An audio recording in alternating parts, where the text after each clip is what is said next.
Okay, what is going on, everybody? And welcome back to Juggernaut Retro Reviews. And this is episode number 56 of Juggernaut Retro Reviews. And since it's the month of January, I thought, hey, why not review a few Royal Rumbles before the big event this Saturday, which will be like the 35th or 36th Royal Rumble, somewhere around there, which is crazy to think about. So we are going to be reviewing Royal Rumble 1988. This was the first inaugural Royal Rumble show. And I wouldn't even call this a pay-per-view because this was like on the USA Network. This was like originally this was supposed to be like a house show. It wasn't even supposed to be like televised and stuff. So, and to see, what the Rumble has, really turned out to be, like at this time, there were only 20 guys that were in the match. But now, like later on, you add some, a little more stakes into it. The winner of the match gets to be in the main event at WrestleMania. You got a little bit more stakes now these days with the Rumble. So who knew back at this time, back in 1988, that the Royal Rumble would be a big thing. And the Royal Rumble is, one of my favorite pay-per-views of the year. But yeah, let's quit wasting time and let's get started with this. So, the show was from Hamilton, Ontario, Canada. And the show was on January 24th, 1988. And on commentary, we had Vince McMahon and Jesse the Body Ventura. Which I always like when Jesse and McMahon are on commentary. It's nice seeing them go back and forth, bickering at each other. It's nice. But the first match tonight we had on the show was Ricky the Dragon Steamboat going up against Rick Rude, Ravishing Rick Rude. And this is actually a pretty good opener. I mean, for the most part. I mean, we had quite a bit of rest holds in this match. Like Ricky the Dragon Steamboat, he was doing a lot of arm drags, working on the arm of Rick Rude a lot during the match, being very methodical with that. You had Rick Rude doing a lot of camel clutches, trying to wear him down. It was a pretty long match. This match got about 17 minutes in this match.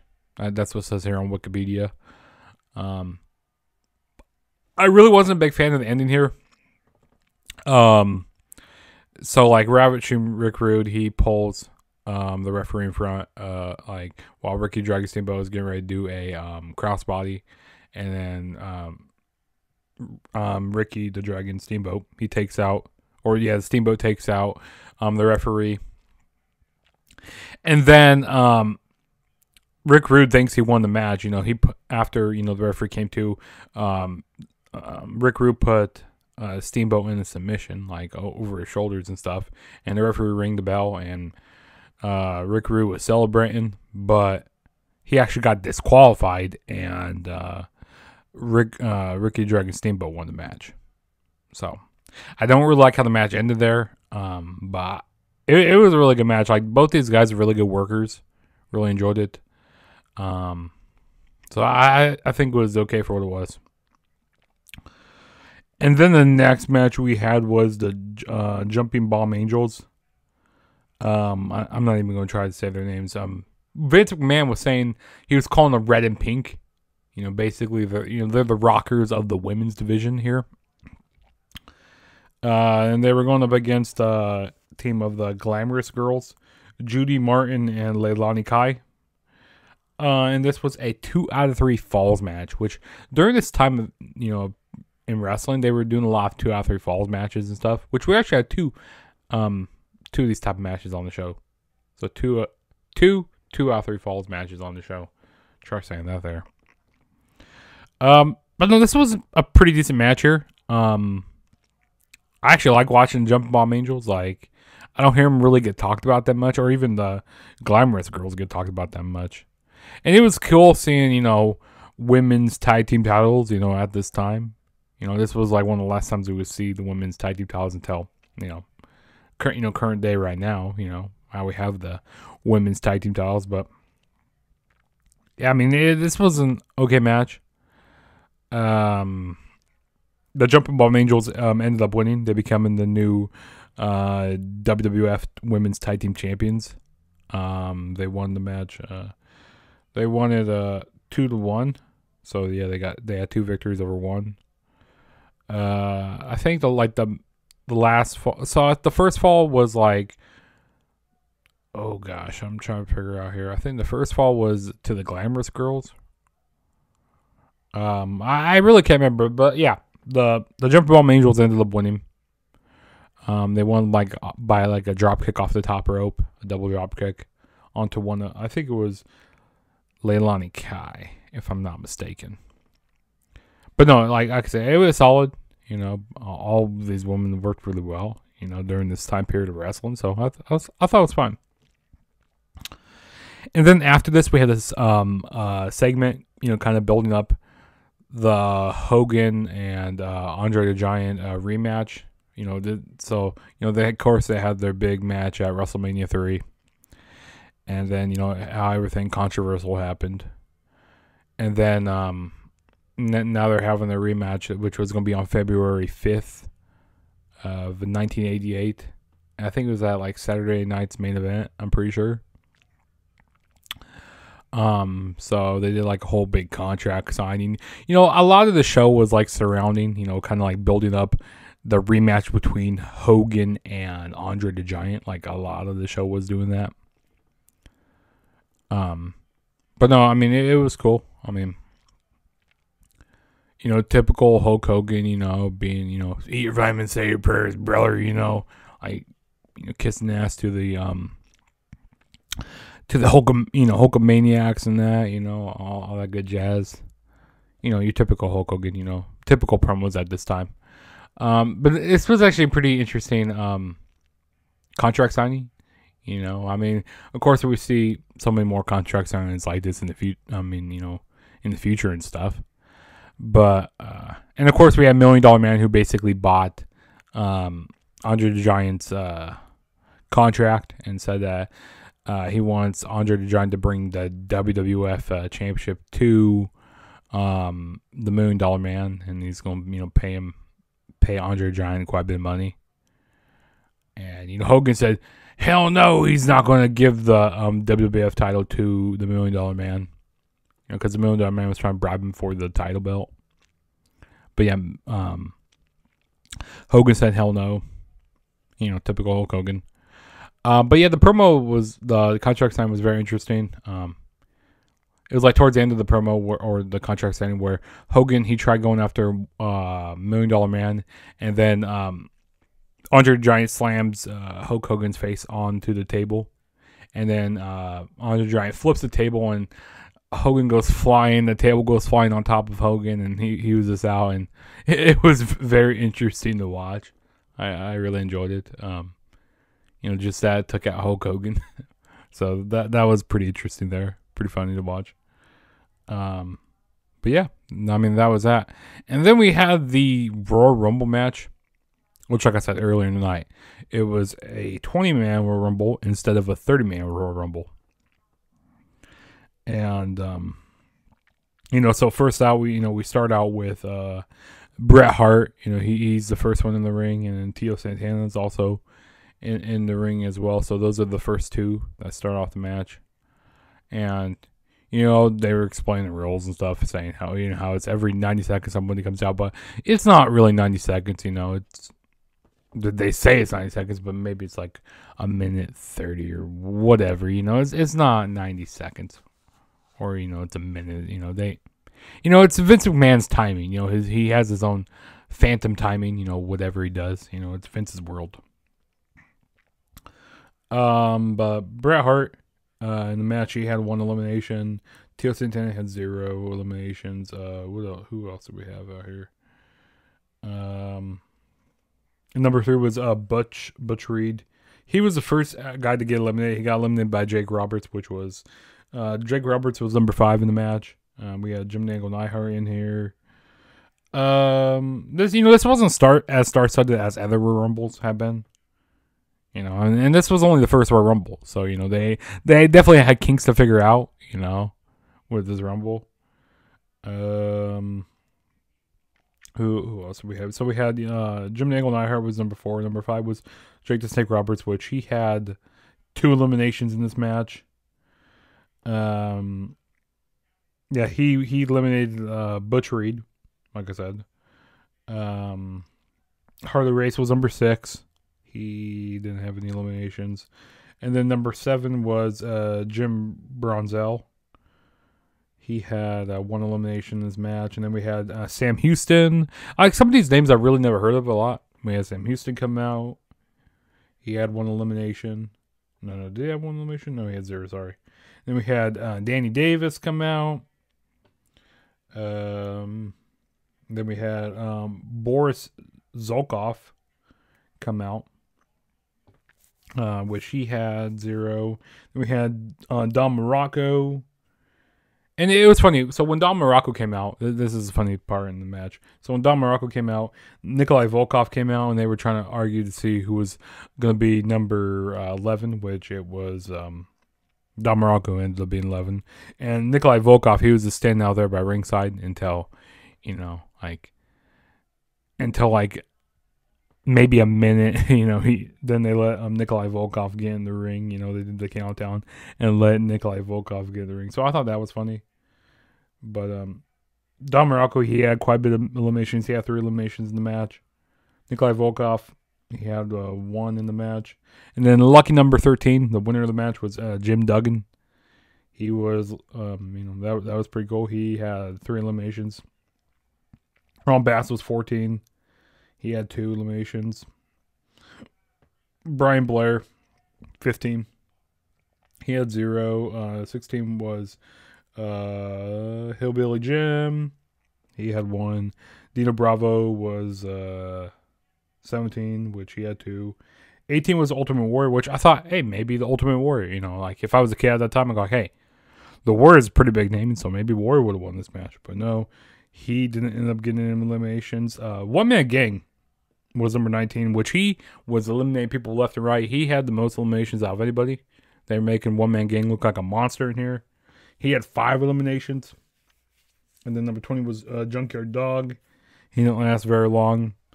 So the Final Four came down to Jim Duggan, One Man Gang, yeah, Jim Duggan, One Man Gang. I think Dino Bravo, and maybe Don Morocco. I'm pretty sure that was a Final Four there, which was a pretty good Final Four. Yeah. But yeah, Jim Duggan ended up winning the match. He basically pulled down the rope and eliminated One Man Gang, and Jim Duggan won the match. So yeah, that was the first ever Rumble match. Like I said, you know, later on in these Royal Rumble shows and stuff, you know, that they would, you know, get better and stuff. Like definitely, you know, 89's an improvement from 88. You know, like working out the kinks, everything that went wrong. You know, can't be perfect on the first one. But you know, I guess, you know, Jim Duggan, you know, he has a little saying, you know, like, or he has a little bragging rights saying, hey, he's won the first ever Royal Rumble, you know, pay-per-view, or not even pay-per-view. He's won the first ever Royal Rumble match. So, you know, yeah. I mean, they'd done battle royals, you know, back in the past and stuff, but it wasn't anything like this, you know, where a clock counts down and then somebody comes to the ring. It was never done this way before, so it's pretty innovating and pretty cool to do this. And I think that Bruce Pritchard was the one who had the idea of the Royal Rumble. So, Bruce Pritchard came up with this idea to do the Rumble. But hey, I mean, it was okay for what it was. Nothing crazy. No big crazy saves, no crazy eliminations. It was just a Rumble match just there, you know, the first inaugural match. So, which I think this match should have went on last, in my opinion, but that's just me. Also, there's a segment I'm forgetting that earlier in the night where there was I think it was Don Morocco, or I can't remember who it was. Dina Bravo. It's somebody. So they were getting ready to do a bench press contest, you know, see who the world record, to break the world record, which it was okay for what it was. I'm not really going to talk about it that much. I mean, if you guys want to go check it out, you can. But yeah, now we move on to the main event, which was a 2 out of 3 falls match. We had the Islanders, Haku and Tama, going up against the Young Stallions, Roma and Jim Powers. And this was the shortest match of the night also. And also, with the Royal Rumble match, it was only 33 minutes, which that's one of the shortest Rumble matches. How, all the other Rumble matches have got, have had like an hour long, an hour plus or so. So this was the shortest Rumble match I've seen. And it just flew by. But yeah, so we had the Islanders and the Young Stallions, which this match got 14 minutes. This was okay. I mean, like partway during the match, I think it was Paul Roma. He took a bad spill to the outside of the ring, and he hurt his leg. So the Islanders, they got a victory. They got the first victory by a count out, and then they had to go to like a commercial break, and then they took the Young Stallions backstage and stuff, to check out Paul Roma's leg and see if they can continue this match. So then they brought out they did like a Hulk Hogan promo, basically saying it's the world, like you can't beat the Hulkamaniacs and all that, telling Andre the Giant about that, all that and stuff. And then we had a promo between. And then we had another promo where it was $1 Million Man and Andre the Giant. Okay promo. I mean, nothing special. Just kind of wasting time, try to, tell the Young Stallions get back out there. So that probably maybe took about 20 minutes or so, And of course, they were running ahead of time because, they didn't have very correct time with the Royal Rumble, with all the entrances and all that. So we have that there. But yeah, the Islanders ended up winning this match because, Paul Roma, he really couldn't continue this match much longer and stuff. So I think they did like a splash on top rope or something. And, they ended up winning this match. Yeah, I just don't know why this match had to be the main event. In my opinion, I would have put the Rumble match. But like I said, they were fixing out the kinks. This is the first time ever doing the Rumble match.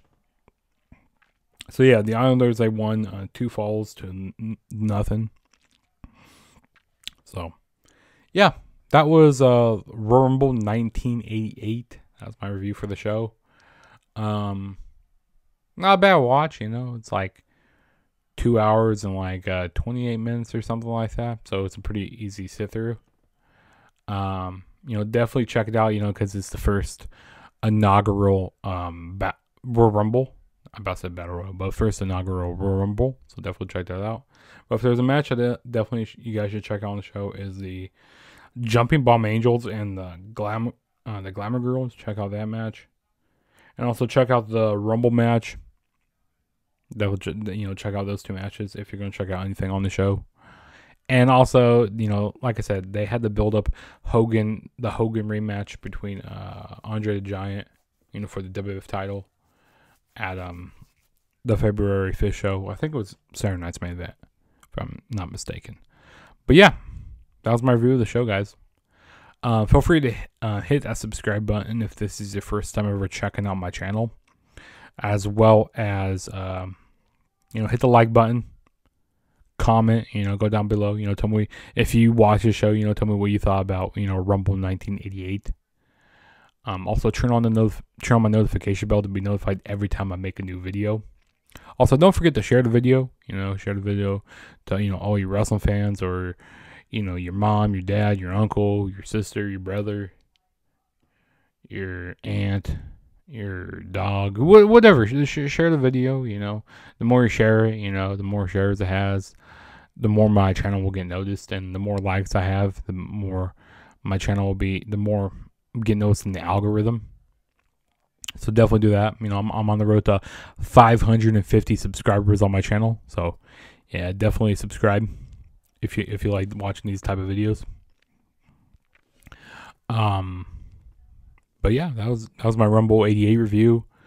Tomorrow I'm probably going to be doing my review, my predictions for Royal Rumble 2023. So stay tuned for that. Also, what else? I got another Rumble retro review I'm going to be doing, the 1989 review. I'm going to get all the 80s done, and then we'll move on to the 90s. And yeah, so yeah, definitely, it was a fun show to watch, like I said. The first inaugural Royal Rumble. I enjoyed it. So yeah, like I said, this is your boy Juggernaut saying peace out. And I will catch you guys in my next video whenever that may be.